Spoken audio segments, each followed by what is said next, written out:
Hey guys, welcome back to episode 4 of Make Me a Filmer. I'm Andrew Silva. This is Aly Gibson. Hello. And we're continuing our journey on becoming a filmer. This week we are learning about something different. We're learning about lighting, specifically natural light and how to utilize it in your videos. So as somebody who's not a filmer, I'm curious, why is lighting important? Yeah, so it can really make or break your shot. It helps to add depth. You can really enhance and change the mood and tone of the video too. So there's so many different ways to light as well, but today we're really gonna go over natural light and utilizing different lighting situations outside. We are talking as we actively have some lighting on us as well, yeah. so that is definitely helping us. Blinded by the light, Manfred Mann. Anyways, another question I have about lighting is, earlier in one of the episodes, we learned about exposure.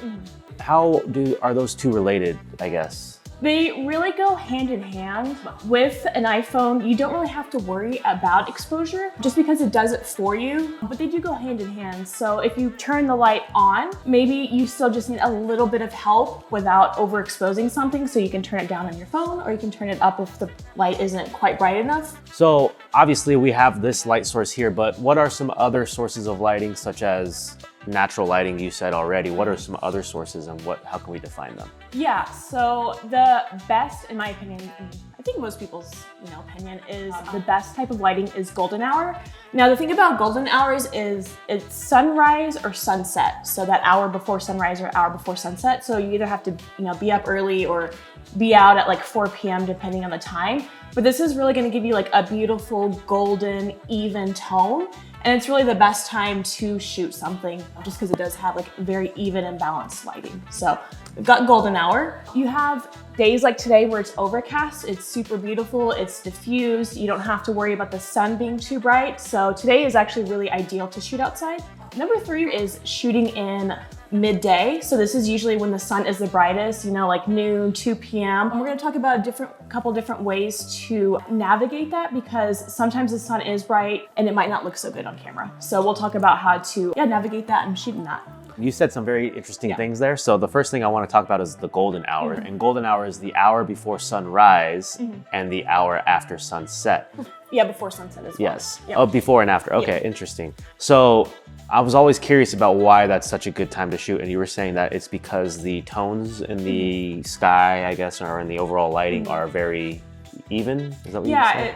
It's called golden hour for a reason. It's very golden and the sun isn't the brightest. It's, just setting or just rising. So you're not getting that harsh light. It's just really beautiful overall. It's something, you should definitely test out. And you also said something very interesting as well, where you said the best days to shoot outside are when it's overcast. I would have not thought that. I definitely would have thought that you want more lighting generally, and so you would want more days when it is bright and sunny. We live in Las Vegas where it's bright and sunny most of the time, so you're saying that it's hard to film stuff outdoors here because the sun is too much then in those instances. It's very interesting. Yep. It's, just the clouds kind of covering the sun a little bit, so it gives you even lighting. Even lighting. Awesome. Well, we're gonna go outside and look at some different types of natural light right now. Let's go. So now we're outside, and now what? Yeah, so we actually do have an overcast day today, and the sun is kind of going in and out of the clouds. So while we have the sun, we're gonna talk about, midday lighting where it's harsh and bright. So the first thing you wanna do is make sure the sun is in your eyes. Oh. So unfortunately, that's just kind of what it has to be. Otherwise, if the sun is behind you, there's too much light going into the lens and you can't see your subject. Okay. So if you want to test it out, I can stand in front of the sun. Okay. The sun behind me, you can kind of see the difference. Yeah, so let's break out the old phone here. Check it out. So as Aly said, remember what we're filming on? We're filming on cinematic mode in our 4K, 30 frames per second. So I'm gonna stand over here off the camera now so you guys can't see me, but you can probably still hear me. So I got Aly in frame now, and as we can see, she looks, perfectly lighted, I guess. I'm not really an expert on the lighting yet, but we're getting there. Yeah. So I think she looks great. Now I'm gonna go around. I think you look kind of cool there too. I don't know.